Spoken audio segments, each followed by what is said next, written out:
Man, we are playing blue-red Pyromancer once again, and this time we are against Eldrazi and Taxes. So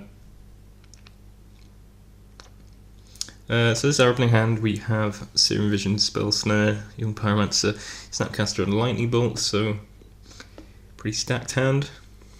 Pretty happy with this. Overall. Leaves off with the caves, which kind of signals what he is likely to be playing. Going to fetch up Steam Vents and Serum Visions. See what we've got on top. Don't really want the second Snapcaster. A land would be nice though. We're drawn into a Serum Vision, so that's also good. Might have kept the Field of Ruin on top there just to make sure that we hit our third land. One plays a Tide Hollow Scholar, taking a Lightning Bolt. Do draw into the Field of Ruin here. Just going to play Thing in the Ice here. I think it'll be quite good against their deck in general, and also it provides us with a blocker against the Scholar. But attacks, which immediately makes me suspicious. I think about blocking and then decide against it. It turns out that he has a Wasteland Strangler, and he chooses not to play it here. He just goes for the Inquisition. But yeah, the idea is to attack and then Wasteland Strangler away at the Thing in the Ice. So I'm glad I decided against blocking there. So play the Flood Strand, crack that, put an Inquisition away at Snapcaster. So we're going to be able to Young Pyromancer, Serum Visions here. See some more spells in the form of Opt. And we're drawn to another Young Pyromancer. So here comes the Wasteland Strangler that we talked about earlier. It's going to kill off the Young Pyromancer, and the Lightning Bolt that was exiled with the Tide Hollow Scholar is going to go back into our graveyard.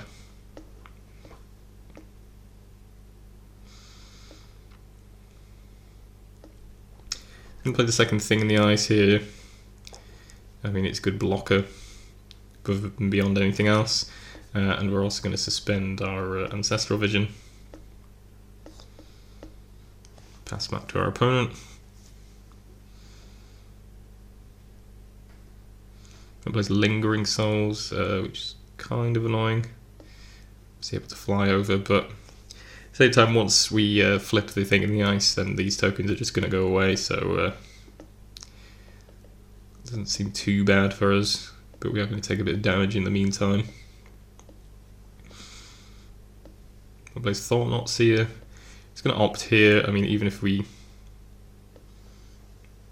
don't see anything, we at least have got one extra ice counter off of each of our Thing in the Ices. See a land which we're going to bottom, but we end up drawing into a Steam Vents. Obviously, nice. It would be nice if we'd drawn into an instant there that we could have cast, and then we would have been able to another spell, or we could have potentially drawn into Mana Leak or Remand or something, which would have been pretty good in that scenario. It flies over for 2, knocking us down to 12. Just going to crack my fetch here. Just looking to thin our deck really, so to make sure we, at least where possible, hit the spells. So we're also going to use this Field of Ruin, which also has good utility anyway, in that we're going to be able to kill off this Mutavault, which might start attacking in soon. So thin out our deck of lands. Hopefully that means that we draw into more spells. And we're also on 2 counters on the Ancestral Vision, so it's close to coming down. We found our third Thing in the Ice, which is kind of annoying. We don't particularly need that at this point. Opponent paths the Thing in the Ice with the least ice counters on, and then flashes back the Lingering Souls and plays another Mutavault. Attack with everything here. Just going to block, and we're going to chump the Thought-Knot Seer. We're into Lightning Bolt, which is good here. Just going to manage to keep us alive because it's going to be able to attack for 10 here after blocks. but we were able to kill off this Mutavault to prevent us from just being dead here. And then we're going to be able to draw 4 cards here with the addition of Ancestral Vision. So we just need 1 spell basically, and then we can flip one of the thing in the ices. And that probably should wrap it up, to be honest. We can then attack for 7. And our opponent is kind of stuck trying to replay the cards he has. And we can actually play it quite tactically and leave an ice counter on the other thing in the ice and then bounce his creatures at the end of his turn. Unfortunately, despite drawing 4 cards, it ends up being 3 lands and a creature, so exactly what we didn't need. So yeah, I feel a little bit hard done by here. We should have won this match really. All we needed was 1 spell, and we would have been able to flip and probably win. But fortunately that was not on the cards, and we end up losing this match, although it was very close. And yeah, despite drawing 4 cards, no spells, which leads to a loss here. Okay, so we're over the sideboard. Working from Peter Vieren's sideboard strategy, basically he says take out 2 Cryptics, 2 Remands, and add in 2 Anger of the Gods, a Braid, and another Electrolyze. So yeah, we're basically looking to up our removal, and our counter spells aren't quite so good. So get rid of those and up the removal, which seems fair. Anger of the Gods is potentially very good. Obviously it doesn't kill Thought-Knot Seer or Reality Smasher if they're playing them, but it is good at getting rid of things like Thalia and Tidehollow Sculler, Wasteland Strangler, which we saw, Leonin Arbiter, all those kind of cards. So I think that seems to be the way to go in terms of sideboarding against this matchup. Okay, so this is game 2 against Eldrazi and Taxes. So this is our opening hand. Yeah, we're pretty happy with this. Got Serum Visions to set up our draws, and then we've got Opt as well, so pretty nice.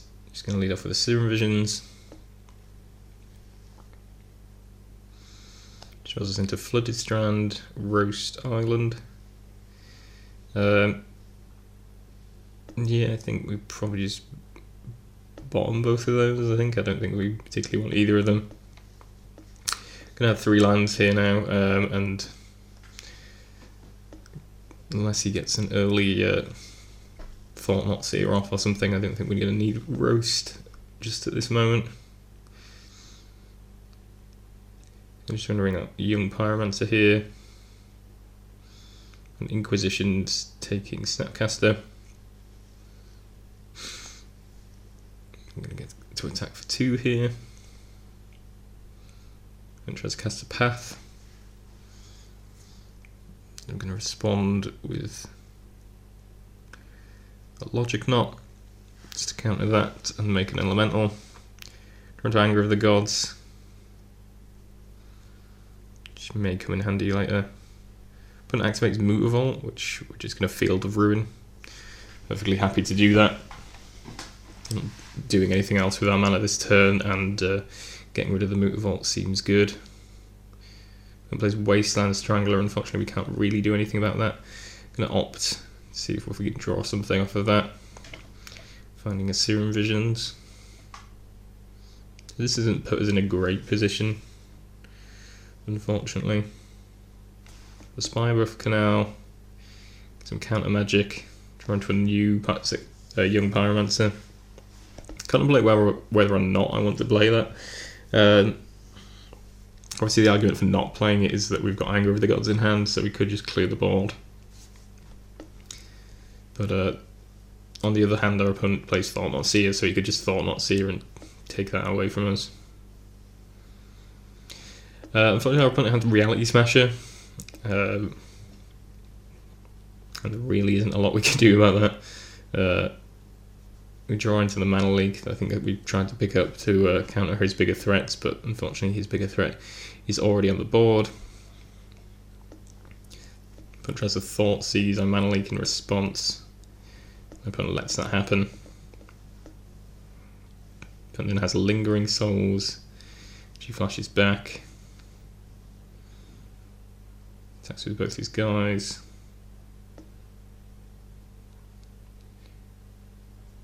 So we're going to quadruple block here. So yeah, we're going to quadruple block the Reality Smasher because we don't really have any other way to deal with it. And then we are going to look to Anger of the Gods just to clear the board. And then we're both in top deck mode at that point. Fortunately, our opponent has a Mutavault, which puts him in a better position than I am in. But we do draw into Electrolyze here, so we can kill a Mutavault with that. So it's kind of just a question of who top decks better. So we'll see how this goes. And our opponent top decks better. So yeah, our opponent drew a Reality Smasher, which actually just kills us straight up. So yeah, our opponent definitely top decked better than we did on this occasion. And yeah, difficult for us to deal with Reality Smasher. I suppose we've got Roast, but it is a tough one. We were a lot better equipped to deal with the smaller creatures we were expecting, but as it turns out, our opponent sort of drew the top end of his deck rather than the bottom end, and that works out pretty well for him. So yeah, unfortunately, we end up on the losing end here. I'm advised that this matchup is generally pretty favourable. I can certainly see the sort of the versions of this deck that don't have the higher top ends. Not everyone runs the Reality Smasher, etc. I think that matchup would be a lot easier. And as I say, Anger of the Gods should be a pretty good blowout against that kind of style of deck.